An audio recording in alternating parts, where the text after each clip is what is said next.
Sabar adalah kata yang tepat untuk membuka pembahasan kali ini, teman-teman ya. Jadi, ya kita akan membahas tentang jam mengajar yang belum linear di info GTK atau belum valid ya, atau bisa juga terbaca 0 di info GTK-nya. Oke, bismillahirrahmanirrahim. Kembali lagi bersama saya Nurul Hadi Fauzi di channel Ngapakpedia.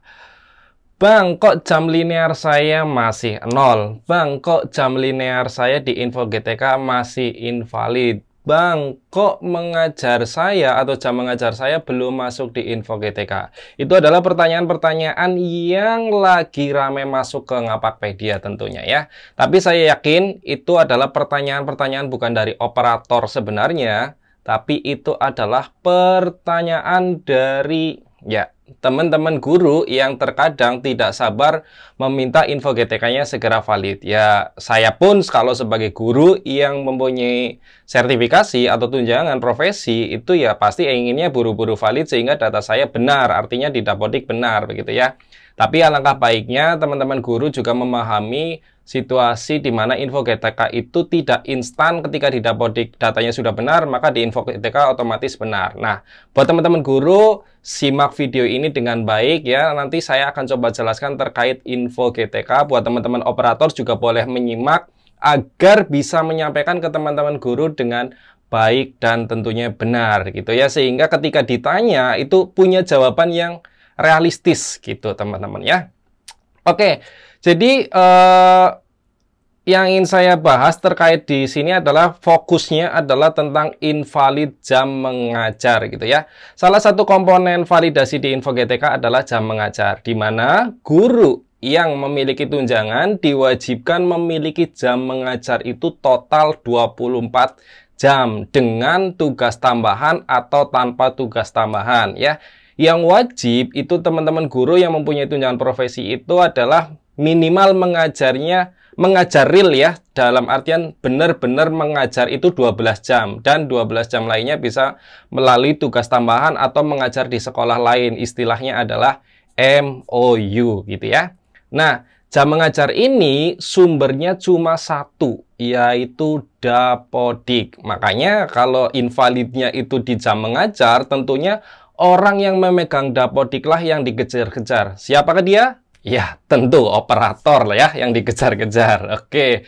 Nah, langkah mengisi jam mengajar itu ada di menu rombel, teman-teman operator. Jadi, terutama nih operator yang baru, siapa tahu belum memahami bagaimana sih caranya mengisi jam mengajar di Dapodik gitu ya. Karena taunya mereka yang penting ada rombelnya, yang penting ada siswanya, nanti valid gitu ya. Tidak seperti itu ya, karena di dalam rombel tentunya kita harus menambahkan pembelajaran ya, yang mana kalau teman-teman yang pakai e-raport itu pembelajaran wajib diinputkan semua gitu ya.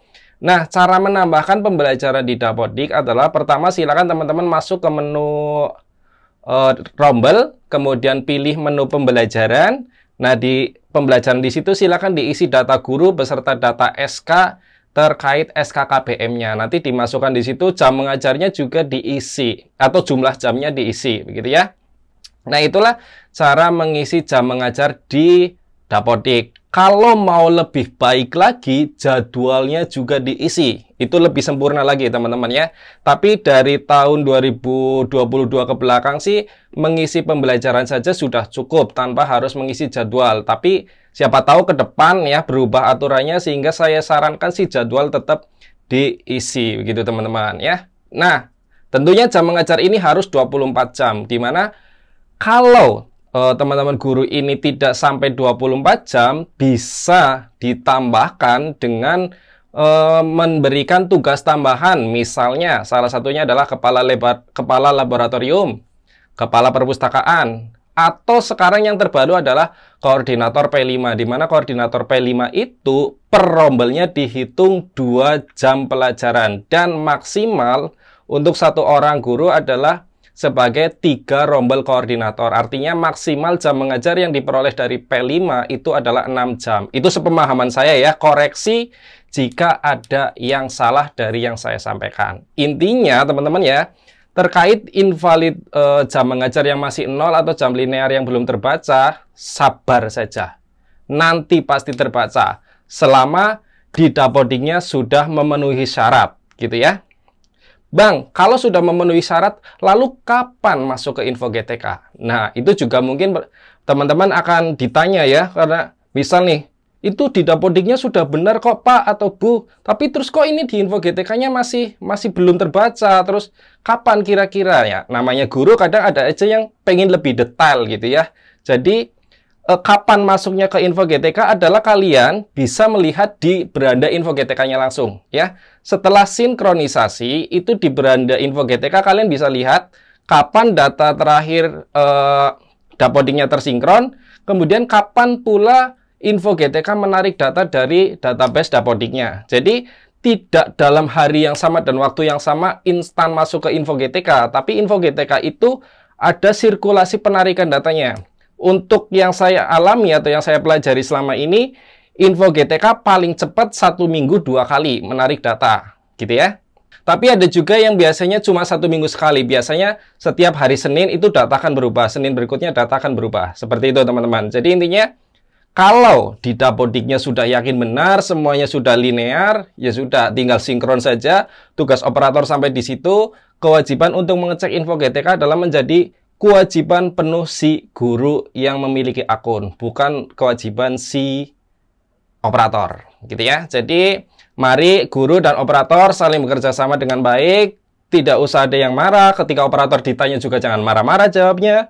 Ketika guru dijawab dengan pertanyaan atau jawaban sabar dulu, ya sudah ikuti saja. Selama memang masih ada tenggang waktu yang diberikan, gitu ya, insya Allah tetap akan kedepannya akan valid. Gitu aja. Belajar dari saya sudah jadi operator kurang lebih 2 tahun lebih. Walaupun saya tidak ada guru sertifikasi, tapi saya sudah banyak saling sharing dengan teman-teman operator yang guru-gurunya banyak yang sertifikasi. Itu memang masalah jam mengajar adalah yang paling sering jadi masalah. Karena ya butuh proses penghitungan jumlah jam mengajarnya. Apalagi kepala sekolah. Nih buat teman-teman operator yang baru ya.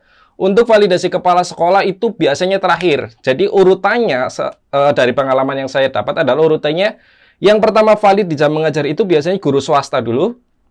Selanjutnya guru negeri, baru kepala sekolah. Itu 3 urutan yang saya lihat atau ya itu hanya sekedar catatan-catatan saya ya yang saya saling sharing dengan teman-teman operator. Gitu teman-teman ya. Jadi, jika semuanya sudah sesuai, pasti ke depan akan valid. Untuk saat ini memang ya, per tanggal 7 Maret, karena kan info GTK baru bisa dibuka aja tanggal 6. Ini baru 1 hari loh ya. Jadi, masih panjang proses penarikan datanya gitu ya.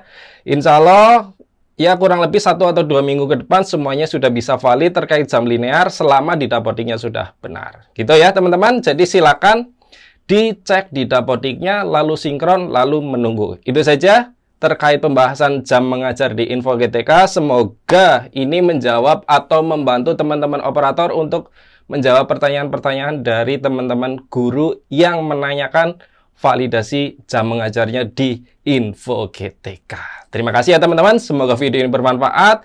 Jika ada yang mau ditanyakan silahkan tinggalkan pesan di kolom komentar. Kurang lebihnya mohon maaf, saya akhiri. Salam satu nusa, salam satu bangsa, salam satu bahasa, salam satu data. Salam terakhir, salam Ngapakpedia. Wassalamualaikum warahmatullahi wabarakatuh. Terima kasih.